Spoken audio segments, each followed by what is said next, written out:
Welcome to The Point of View. This is your favorite current affairs show on television.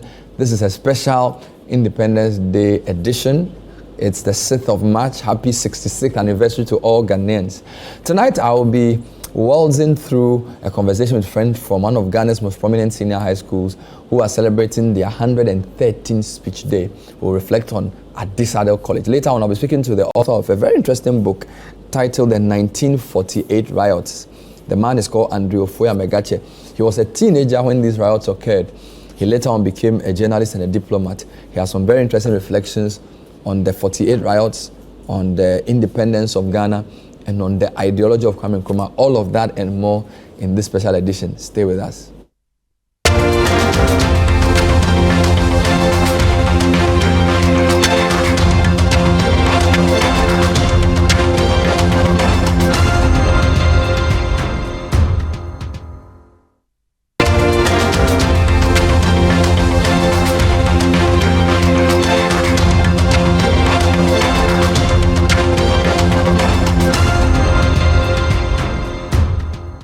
So welcome back to The Point of View on a special Independence Day celebration. So this weekend, Adisadel College will be holding their 113th speech and prize giving day. The 1998 year group have been given the task of organizing it. I have two of their reps in studio to reflect on their school. They say it's the greatest school in Ghana. It's produced some of the most prominent people, and their year group's project is a record project. I have Ni Paco Thompson in studio. Ni Paco, good to have you. Good to be here. Good to be here. How are you doing, bro? Very well, bro. I like that. Yeah. And I have Neil and Banaman. Welcome, Ni. Thank you, Bernard. So there are two Nis. We are both Accra boys and you are both Adisco boys. Yes. Are you both Anglicans? We're both Anglicans. I see. We actually knew each other from church before we went to. Okay. So was it defined for you to go to Adisadel when you were a young boy in that area of Accra as an Anglican? For me, it wasn't defined, but when I was selecting my secondary schools, when I went through the list of names of the schools, I saw Adisadel College, and I saw that it was an Anglican school, and then I just selected. It's a no-brainer. Yes, no-brainer. My interestingly enough, my dad didn't have a choice in my school. Oh, okay. He didn't influence my. He's not an old boy of the school. He's not an old boy of the school. I see. And I just chose the school, and I went home and told him I'm going to Adisadel College. He said, fine. I see. What about you? How did you end up in Adisadel? Growing up, it was a choice. Okay. I didn't know any other school apart from Adisadel, and right from the time I became conscious of myself, I knew it's a school that I want to go to, and I see. That's been it. I don't know, what was the reputation of the school when you went there? What did you hear about the school? Did you know of the school before you went? As in, any brothers had gone there? Was there anything about the school you liked before you went there? I would say that it is partly the church and the school I attended that gave me that. I schooled basically in the community I grew up in, where I was born and bred. And interestingly, at that time, I don't think I knew of anybody that had gone to a disco, but I'd heard about the school and how good they were and all that. And I just got attracted right from that. You were enamored by the reputation of Adisadel. That's it. The zebra boys. You know, black and white. Thank you. And for me, when I saw the name, that's when I researched into it. Okay. I started asking about it, and I got to know it was an Anglican school. I knew once it was an Anglican school, I'm going there. And then I got to know the stories and stuff, and I'm like, it's a no-brainer. I've got to be here. And when I got into the school, my first inclination was to become chapel prefect when I was in. So you already planned. Is it true there are monkeys in the school? I'm told loads of them. You coexist. So the school is on some hill? It's on a hill. Okay. Yeah, so we have the school on the hill and in the valley. So the hill has 4 of the houses of residence. Okay. And then in the valley there are 6 yet to be 7 houses of residence. So some students go to school on the hill, some are down the valley. In the same school? In the same school. So the academic facilities are up the hill. Okay. So the administrative block, the classrooms, the science labs, the studios, all of them are at the upper school. So those are the lower school. They have to climb the 83-step Katanga, is and come to school. Dining hall, everything, assembly and everything is up the hill. So that's how the school is divided. For those who don't know Cape Coast, usually when we drive, like we are going through Cape Coast, you usually see Adisadel on your left. Yes. What school is next to you? Usually you meet Agri and National first. Yes. Actually, you meet Man Side first when you're coming. Yes. and then I think you meet National, I think, or Agri first. Agri and at then some bridge, National. and then National. Yeah, and then Adisco on your left. Yeah, but before that, yes. If you go through Adisco, the valley that divides Adisco and the next land is Infantsipim. So you turn left to get to Infantsipim School? Yes, you turn left to get into Infantsipim School, but when you go through Adisco, there's just a very small river. Yeah, very so tiny. You're actually neighbors? We're neighbors, and that is. So why do you fight so much? Of course, we should be neighbors to be fighting each other, and we're trying to claim the fame. Okay. And so the one who speaks loudest. And then Adisco is on your left, and then I think you get to a certain junction and turn right to Wesley Girls, because they are at that's the Petty Junction. Where is Holy Child? Holy Child, when you turn left, as you're going to Infantsipim, you will see Holy Child before you get to Infantsipim. So when you turn left at Agri Junction, I think about maybe 600 meters from that junction, Holy Child will be on your right. And where will St. Augustine's be in this geography? St. Augustine's is far in the town. So you go beyond that road. So let me give you a good position of St. Augustine's. Yeah. When you get to the entrance of University, Cape Coast University, yes. The first gate that you meet from Accra, yes. When you get to the second gate, there is another left turn that goes by the beach. By the beach. So they are on the beach. They are right opposite the beach. So they are boys just cross right opposite you. They cross the street and they are at the beach. They do their own things there. Yeah, and some of them they wear our black and white. I don't want to be. We are blamed for those things, but we are not really like that, you know. Neil Ante, what was life like in Adisadel College? We'll come to the anniversary. I just wanted to gauge. So, what was life like? Because you're a very gentle guy. You know, and the typical disco person is considered hardcore, rough guy. Are you casting insinuations? No, I'm just I'm sitting here. So this is it. We believe that it's a perception out there that we are rowdy, we are violent and all that, but a disco boy that you know is what you are seeing in me, and that's what you are seeing in me, Papa. Okay. Like he said, he was our chapel prefect. We were serving mass together at the Anglican Church in Adisadel and all that. But life on campus was like a normal day for any student. Okay. You wake up, you go, you take your bath, go to classes. First few minutes, go and do your own thing. Then there is dining before assembly, and then you go to your class, and then from there you come back to lunch. From lunch, you go for a prep for siesta. After siesta, you bath, dress up. But you see, depending on the individual and the kind of activity the person would want to engage in. I was more of the reserved type that wasn't too much of a outing person, too much of a vocal person. He was a prayer warrior, SU and things. Oh, serious? Yeah, prayer warrior. Cabra. Yeah, they were strong. Yeah, very, very, very. So you see, what we are now, the fruits that we are enjoying now, there's been prayers that we've stored that like bank accounts. They are cashing in now. Now we are now cashing in. I see. So like he said, yes, and some of us, I was a member of the Writers, Debaters and Drama Club. I was the vice president responsible for writing then. So basically, your life is full of activities on campus. It's either one thing. I was even organizing secretary for the Anglican students, at a point. So it's been challenging. And I was a bellboy for the lower school. I see. Yes. So, small post, small post, because everything you are saying is post the inside. The Writers Club is post, bellboy is post, Anglican students post. I don't see the bellboy in that regard. Where? Post. Post. People see the potential in you and they want to. Yeah. Because it didn't come by me going. Sometimes they go, you fit here, you fit there, and all that. And for the bellboy, I was waking up early. Yeah, you have to be up earlier than everyone. So it's something that the then bellboy, who was ahead of us, that's McLean Amwama. Interestingly, the two of us have teamed up for the past 5 years. We've been sponsoring one of the prizes during the speech day. Oh, wow. So we've kept that relationship. He saw in me. I wake up early. It's called the Bellboys Prize. Yeah. It should be called the Bellboys Prize. We wake up early. He sees that, by the time I'm awake, this guy is awake. So naturally, let me hand over to him to be the bellboy. So I had to ring the bell for the whole of the lower school to wake up, go for dinner, to prepare for prep.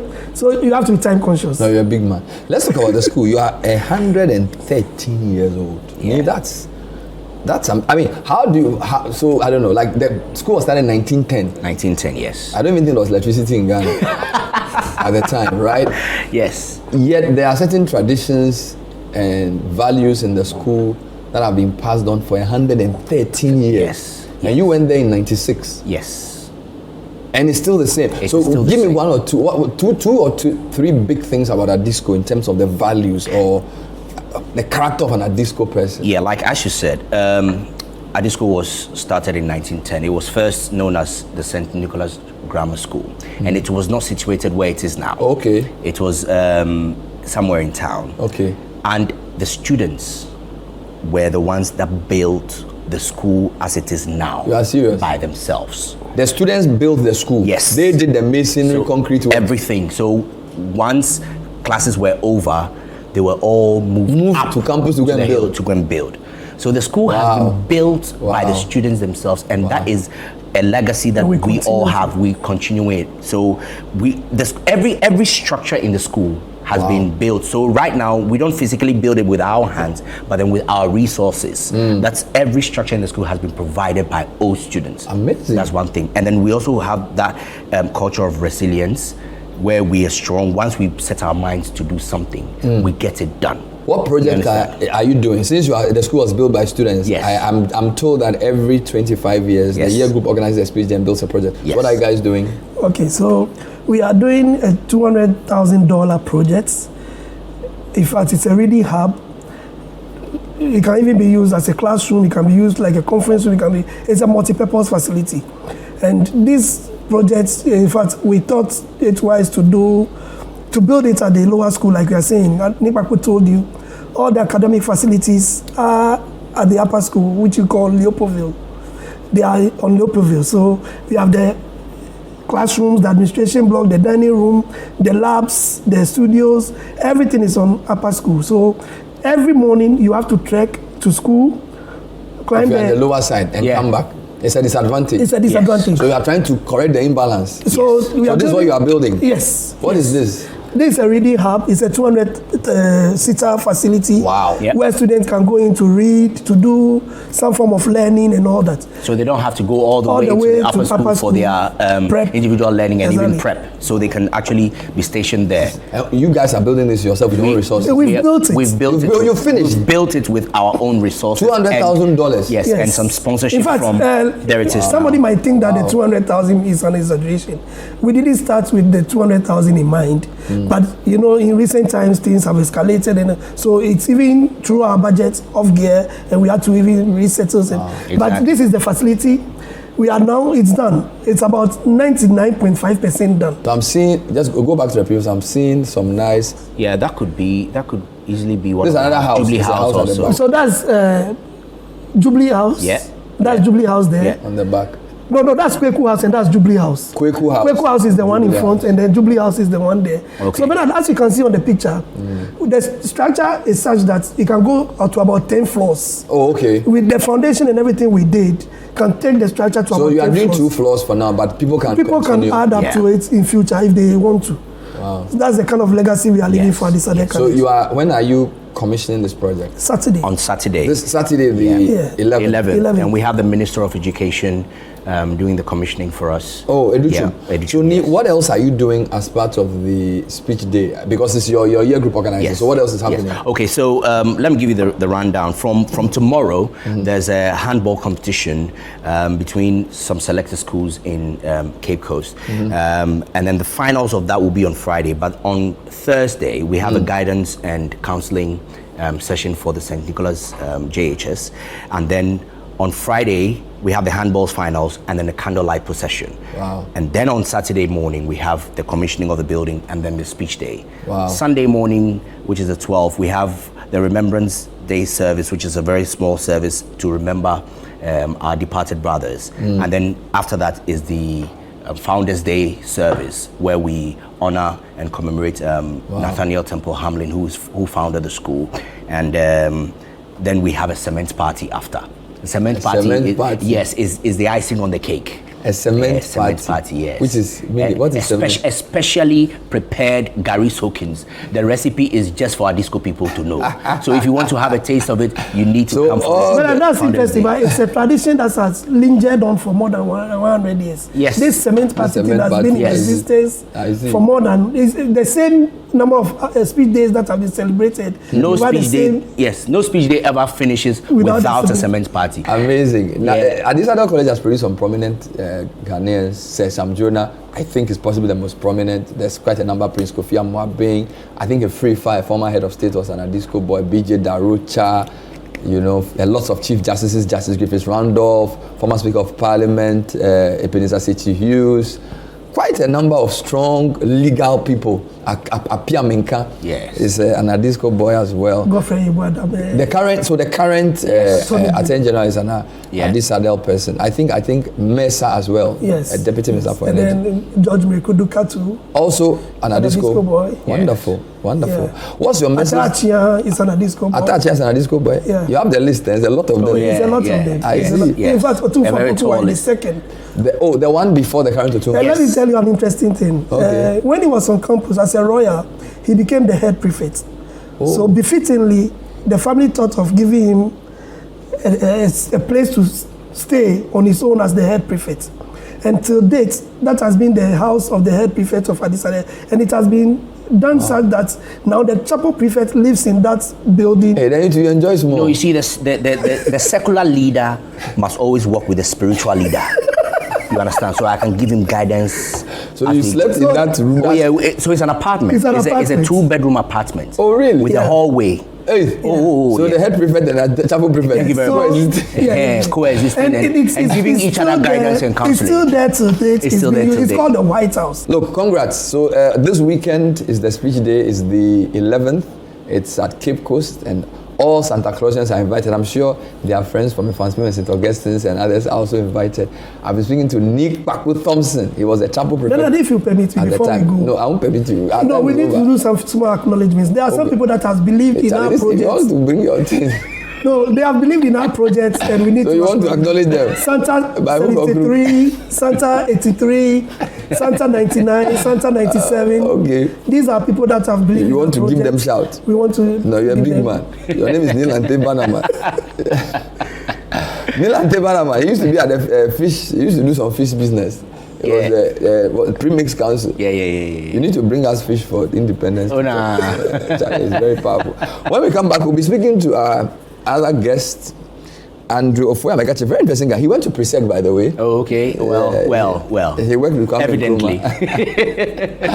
And he has some interesting reflections on the 1948 riots, Ghana's independence, and Kwame Nkrumah and all of that. We'll be discussing that when we come back. Stay with us.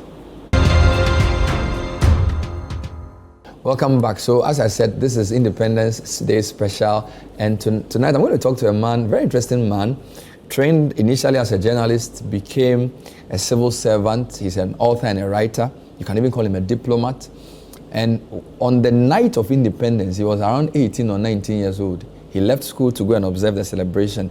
He's the author of a number of books, including the 1948 riots. His name is Andrew Ofoya Megache. Andrew Ofoya Megache is my guest for the show.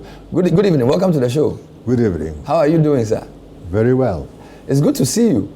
Yes. You were 19. Yes. On the night of independence. Yes. You remember where you were? Can you recount how that day went for you?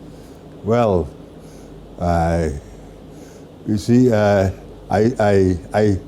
took French leave as I. You took a French leave from school because I didn't have permission of my father to come to Accra where the celebration was taking place. But I couldn't just miss this. I knew that it was such a big occasion and during my lifetime, so I sneaked out and came to Accra. And when I came, I just followed the crowd. I went home, and then from home, then with my peers, they were just going towards the Black Star Square now. So I just followed. And then by the time we got to Flagstaff Square, they had just inaugurated the Independence Arch. So I didn't see it. So we continued to where they call the Polo Ground, where we stopped. There it was opposite Parliament. It was full because it was like precincts of Parliament. Parliament was there. That is where now is the offices of Shraj. But that place is a historic place, and being the chamber of the Legislative Council and all elected bodies in Ghana until this Fourth Republic. So opposite. So the crowd was a march there. Polo ground. Yeah. And then the official ceremony was yes. opposite. And the official ceremony took place. You see, it was a process. So on the eve of the independence, on the 5th, that's when we went there. We went to the polo ground.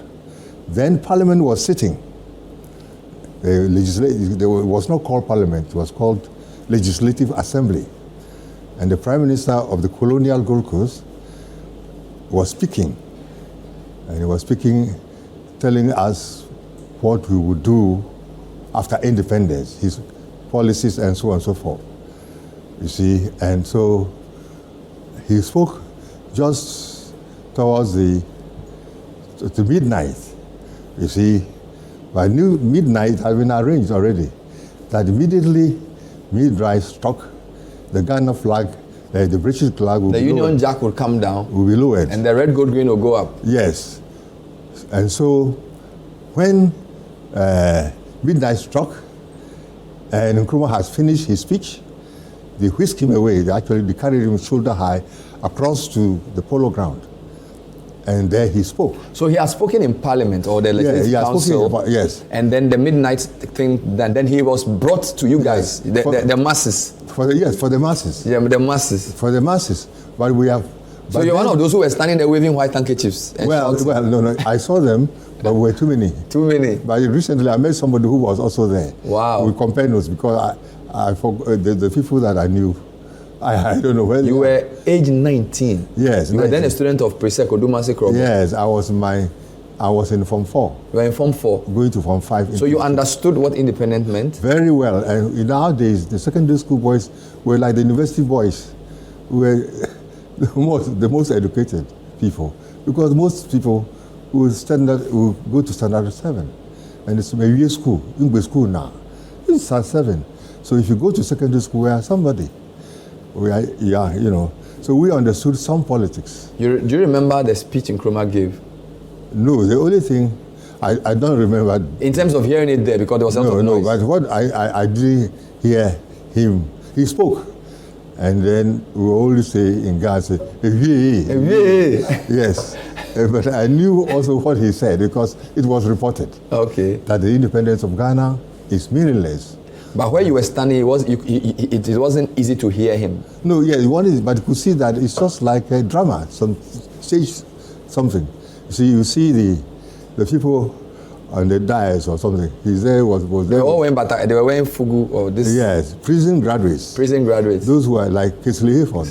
Kojo Botio, Komla Billy Agbedema. Yes, and then Koboduse, you see him down. Koboduse is also there. Yeah, and then you see Kisley Hayford. Yes. He was called DVV, the defender of the Veranda Boys. DVV. Because he was a lawyer, he was a magistrate who resigned, and then the CPP people who were being arrested and imprisoned, he was defending them in court. So he stood there. He wasn't prison graduate. You see. Wow. But he was the defender of the Veranda Boys. He was also standing there with Kojo Botio and Co. Yeah. And then Koboduse was down. Down. I see. Yeah. And so from here, where did you people go after the hula baloo about the... After the hula baloo, we went to town. You see, there were fireworks. All over. Yes. So we went, and at that time, Ghana House had been built. Oh, on the high street? Yeah. We went further towards the Bank of Ghana now. Yes. And then further where the banks are, but there was a small church it was a Presbyterian church called Fraterios Church, which is now a car park.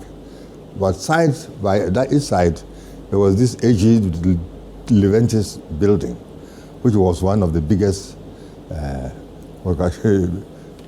buildings in Accra at the time. That building and Swan Mill and the King and Swan Mill and then Cocoa Marketing Board. They were So that's where you retired to after this? So we went around and seeing the light, and we went home. But action took place the following day. What action was that? That is when the formal independence ceremony took place. All this we were, in Ghanaian parlance, we call it comedies. The comedies. The real thing was the next day. Yes, and the next day, because Ghana signed, it was a treaty. Is that not so? Yeah. In 1844. Yes, the bond of 1844. Yes. Now, the treaty was going to be cancelled. It was cancelled by an act of parliament of the British colony. Of the British Parliament, which said that from an appointed day, that would say that on the 6th March, they have nothing, we are free, so and so and so and so forth. I think you see it in the book. Yeah.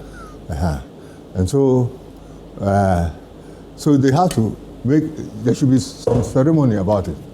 So first of all, as an independent country, you must have a head of state. The head of state is the Queen of England by the time, at that time, that's how the law was. And so the head of state is in England. So you had to get a representative in Ghana, and that would be the Governor General. And by convention in the Commonwealth, it is the Prime Minister of the country, the local country, who actually appoints, who suggests who should be this thing.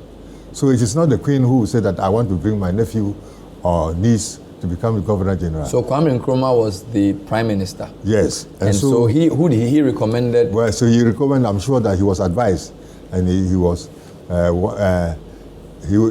but as a transitional method, he recommended the governor who yielded him, who had become his partner in shaping, leading Ghana. Is that Arden Clark? Sir, yes. Sir Charles Noble Arden Clark. He became, what is it?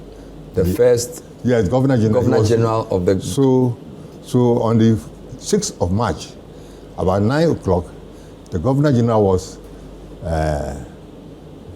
he was sworn in. You see, he had to be sworn in. So when he was sworn in, then he gave a speech. And if you don't mind, yes, give me the book. You want to make a reference? Yes, he made a speech. And I think that the beginning of the speech is very funny. Interesting. Or interesting. Rather than funny, it's not funny. So this is the 7th of March. No, 6th of March, 1957. Yes, 6th of March, the day of independence. Exactly 66 years ago. Yes. When you were a 19-year-old student who left without exit. Yes, without exit. To go and look for independence. Those formerly I couldn't say it, but now. Now you can say it, and they can't withdraw a certificate. Yes. And now, but I find that my father was wise not to have authorized me to go, because, you know, there will be a lot of crowds and so on and so forth. To get lost. And my father was working in Takrady. So you can imagine that you are in Takrady and your son is walking around in Accra. but we didn't know. Instead of being at Odumasi Krobo. Yes. So why is you thought that I was Odumasi? You were walking around Independence. Oh, yes. Because I said I couldn't miss it. Have you found the speech? Have you found the Yeah. The last speech. It's not in this book. It's another book. Yes. No problem. Yeah. We're talking to a very interesting man, Andrew Ofoya Megache, a barrister at law. So I think he's done everything from journalist to lawyer to diplomat to civil servant, reflecting on independence. His book, The 48 Riots, we'll talk a bit about that when we come back. He put some very important information out about the Watson Commission, which was preceded by the Kusi Committee. Some of these issues that we read about in history, he brings some important perspectives to them. And then I would also ask him about the ideological underpinnings of the Nkrumah government. And 66 years after independence, whether what he sees in Ghana today is what we were hoping to see when he was a young man. So this is a special edition of The Point of View. Stay with us, we'll be right back. Welcome back. This is a special Independence Day edition of The Point of View. My guest, Andrew Ofoya Megache. He is a barrister at law, journalist, diplomat, civil servant, everything. He's lived a healthy life. Basically, I was a public servant. A public servant. But within it, I did different things. I worked as a lawyer for the government. I worked as a journalist for the government. Yes. I worked as a diplomat for the government. Yes. So I did it. You served your country well. Yeah, I served my country. So when you left Presec, you went to the university? No. Journalism? Yes. GIG. The new school had been formed, has been established. The school where I was part of the first intake. First intake of the Ghana Institute of Journalism? Yes. What year is this? 1959, so it is February 1959. Wow. And we finished December 1960. Wow. And so when I was recruited immediately into the be an information service, information. And if you give me the chance later on, I will explain something about the information work. That's what I know best. Explain it now. Because you were the founding fathers of the information services department. No. Or the people there before you went. went. The information services was a British information service in Ghana. Okay. And we came in just at the time of independence. Uh-huh. So at that time, at the independence, there were so many things. We didn't have Ghana. We have only British. We had the Ghana things were not well developed. So Radio Ghana was something, Station Zoe. Z-O, yeah. And so on and so forth. So you find that independent, they started founding things. Ghana Airways, Ghana School of Law, Ghana School of Journalism, Ghana this, Ghana that. You see, so that is the beginning of Ghana. You see, and then even we started Black Star Line and so on and so forth. So we were hoping to build a nation, and they started building it that way. And to build it, they have to have the schools, the universities. They doubled the intake of the university, and so on and so forth. And then the law school, Makola, was there.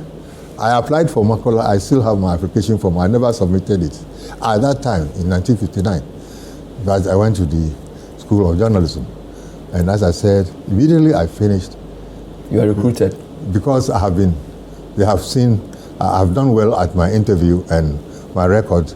I was recruited and sent to Mali, Mali as fresh attaché in the embassy. And knowing Nkrumah, Ghana, Guinea, Mali, very important. Actually, I can say that I was there. Ghana, Guinea, Mali Union. I even sat at one of the meeting of the three heads of state. Yes, maybe the only one.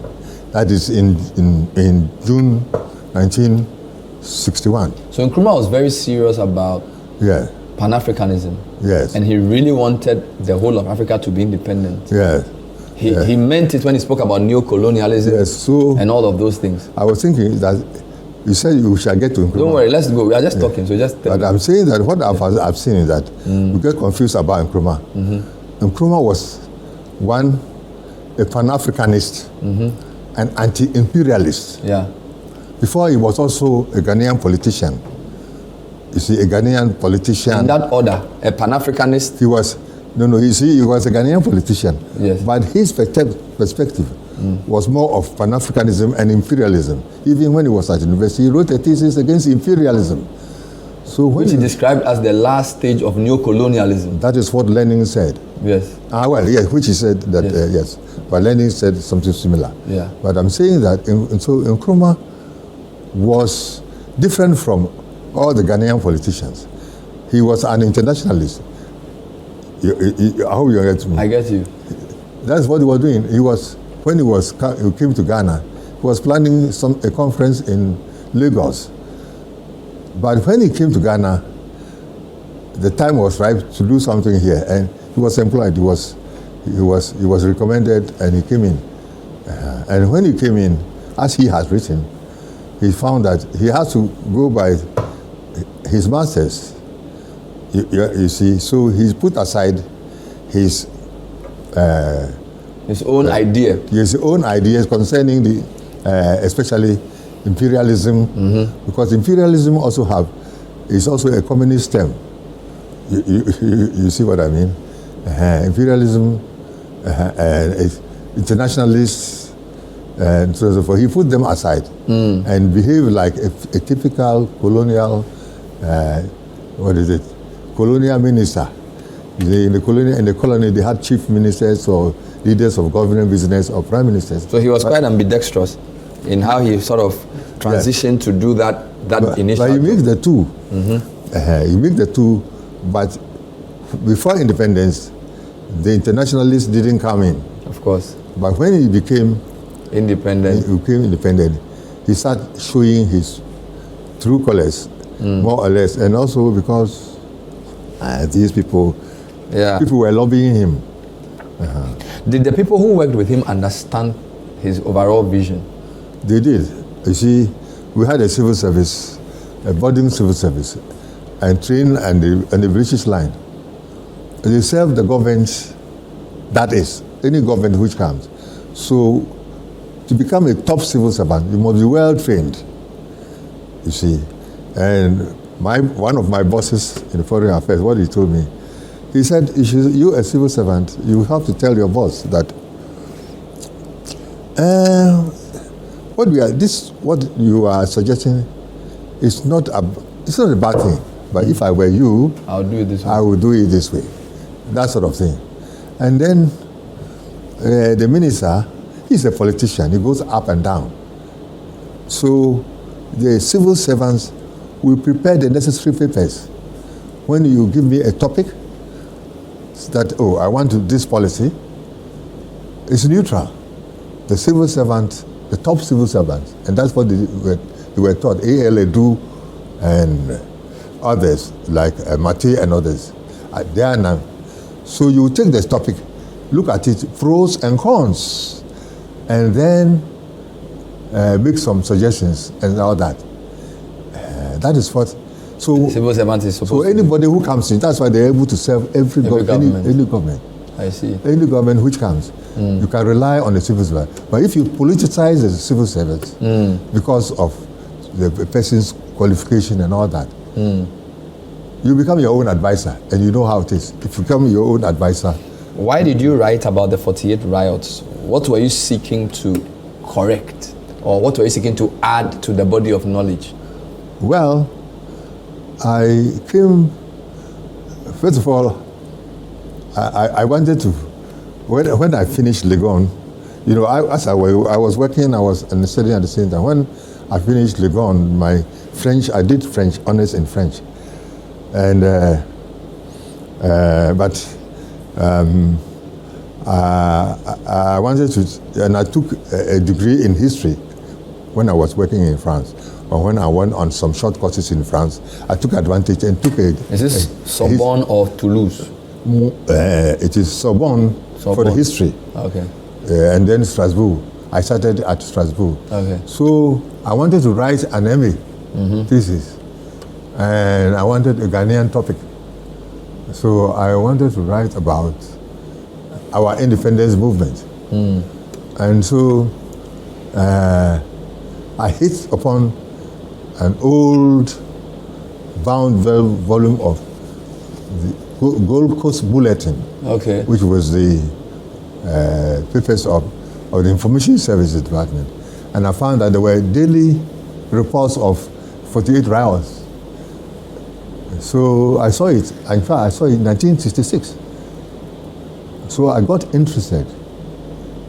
And in fact, I used it even in an article in the Legonize of 1967.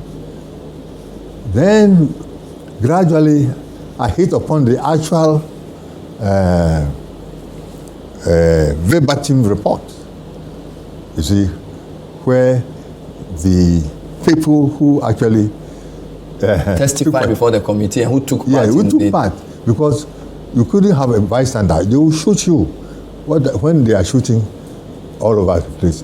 You can't have a bystander going to look at things. You have to take cover. But the people like Mr. Major Imri, for example, yes, he was there, so he came to testify, and I reproduced his report, his evidence. Yes, it's in the thing. So did you get the feeling that he was treated with kids' gloves because he was British, and that if this was a more objective commission, he ought to have been punished? Well, I have written that I think that he shot to kill. He didn't shoot in self-defense. But the committee said he did in self-defense. So Sergeant Ajete, Corporal Atipo, and Private Odate were killed by somebody who intended to kill them. Well, I'll let you see. Or let the book speak for itself. No, yes, because unless I quote from them, otherwise, I'll simplify things. What I will say is this: that you see, they heard that the ex-servicemen were going to march, and in our country, in Britain, they march.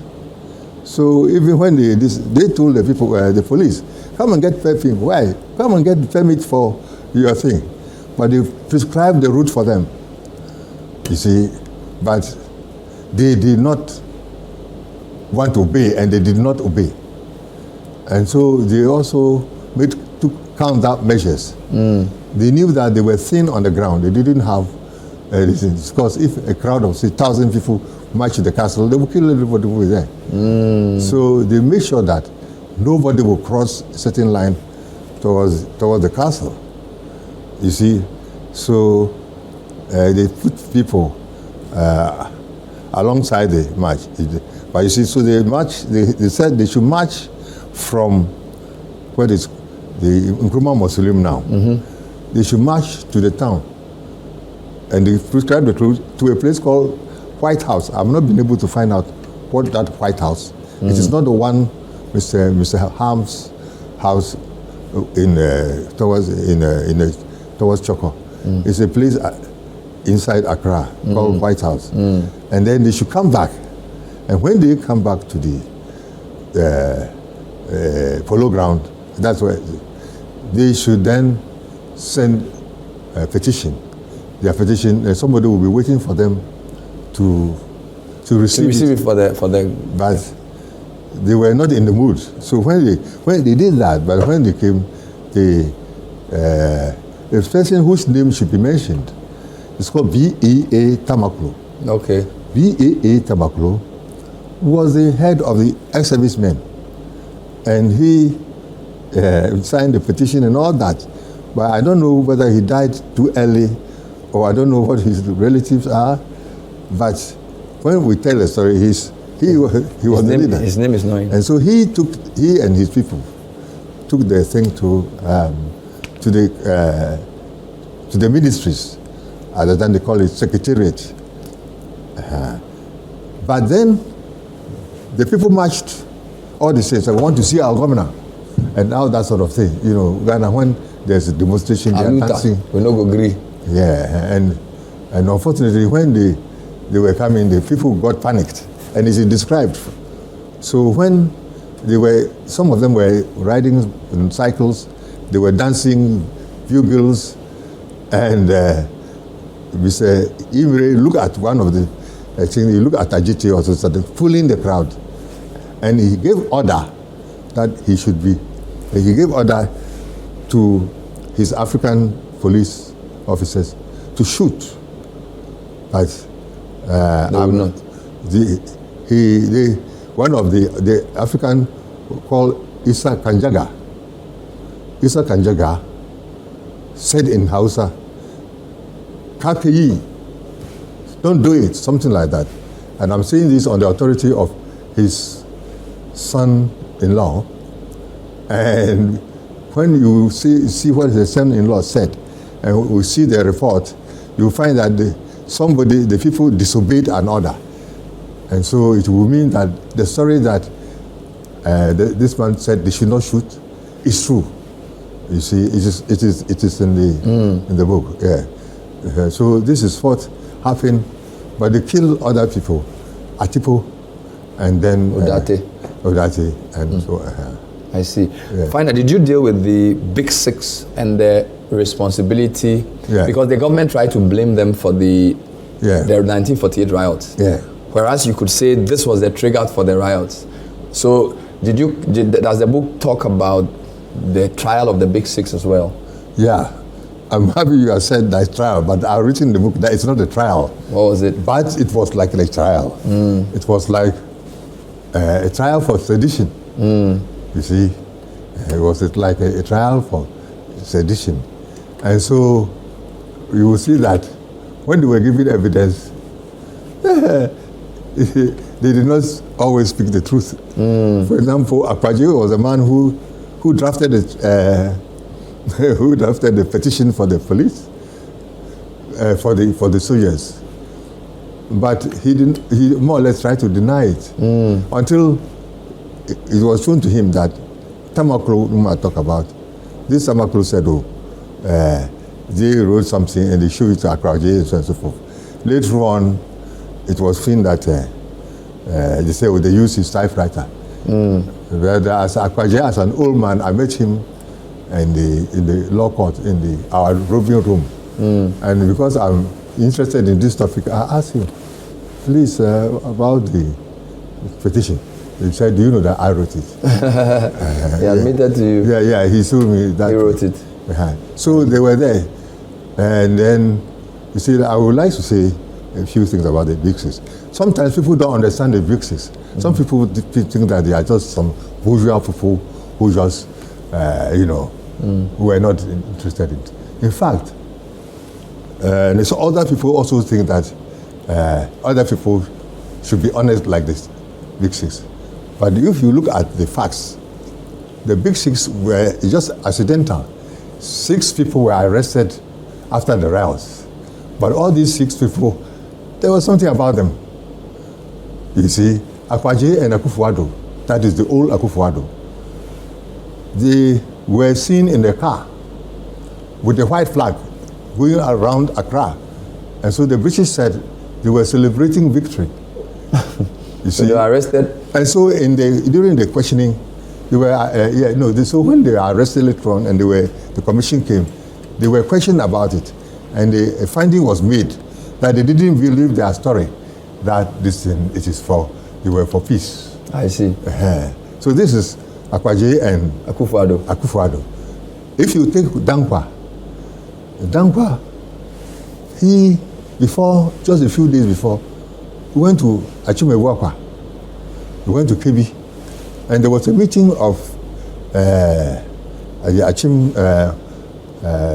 farmers, and there, British, they had intelligence people, they got their minutes, and they were saying that they were being, we were being urged to support the march.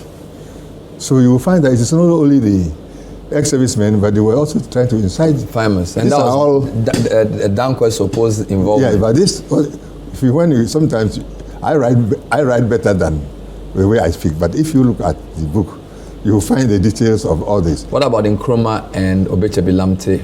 Yes, Obeche-Bilamte must be honored. Among of our heroes, he must be honored. It is there somewhere in page 17 in this book. You see, I wouldn't mind putting it, I think page 16, 17. Page 16, 17, yes, yeah, 16. You wrote about Obeche-Bilamte, examination chief of Obeche-Bilamte. It was added that before then, Dr. Dankwa had already advocated for statehood, which he euphemistically called expansion. Yeah. This is more like a footnote. Yes, it's a footnote, but I put the facts there. The quotation is there.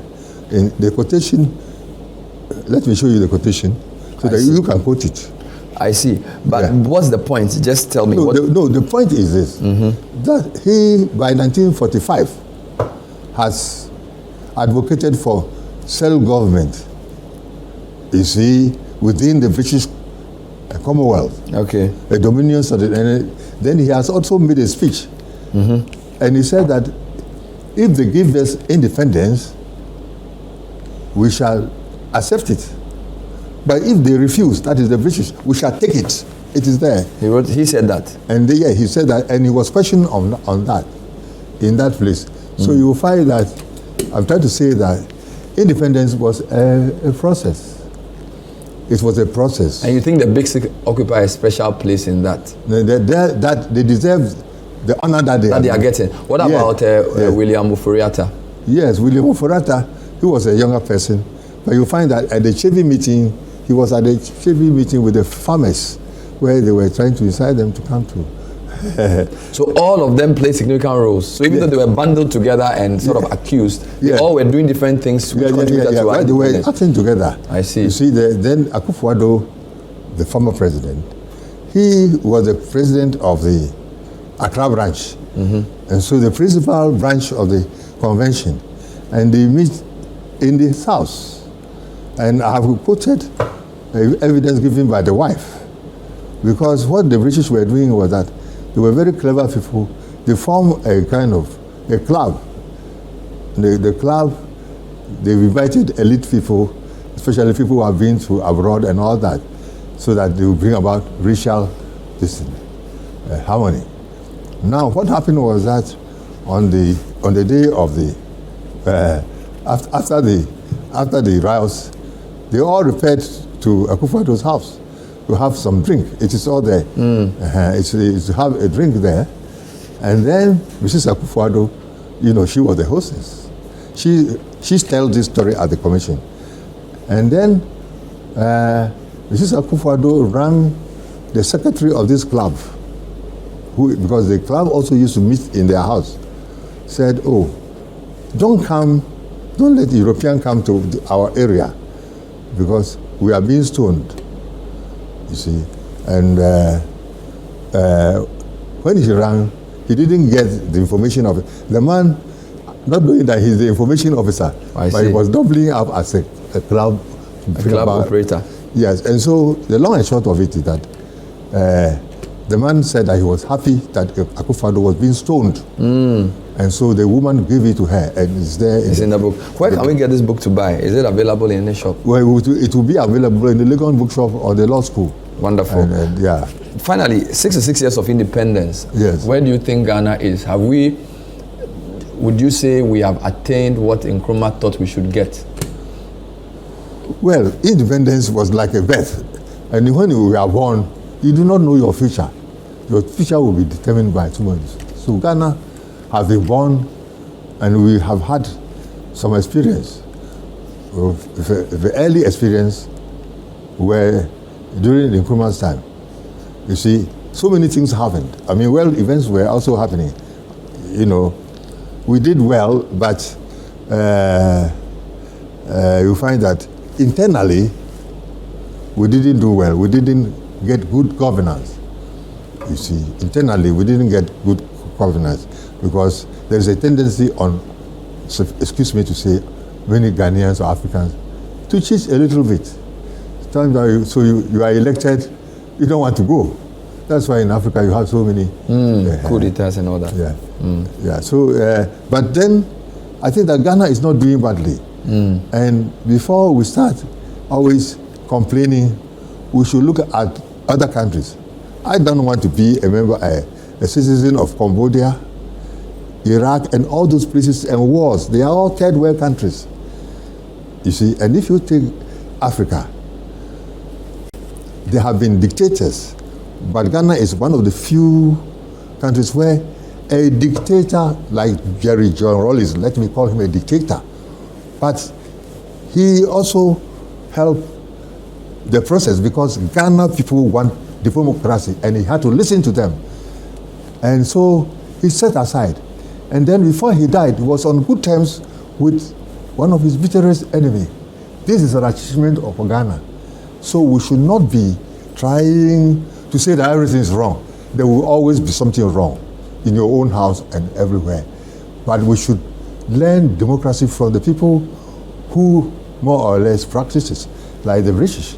I saw recently the leader of opposition speaking, supporting the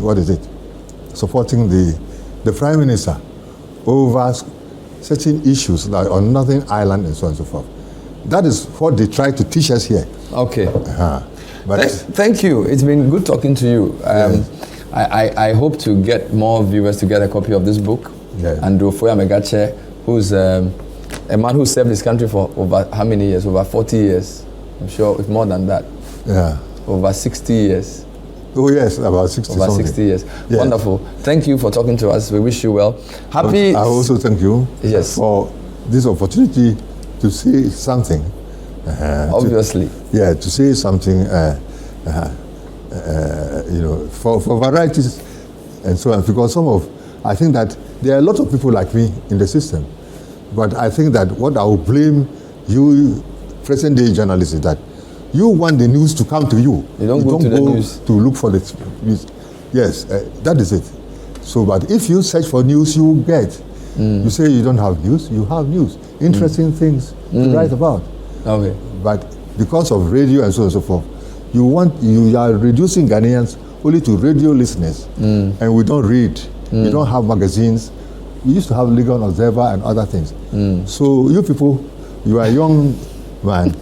I want you people to have a mind change and look for the old people, not me. Me, by God's grace, by Sunday I will be 85 years.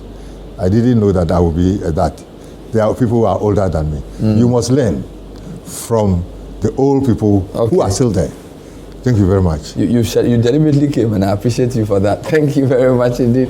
We've been talking to Andrew Ofoya Megache, who's been reflecting on some of his works and on Ghana's independence. Happy 66th independence. Enjoy the evening. We'll see you next time. Bye-bye.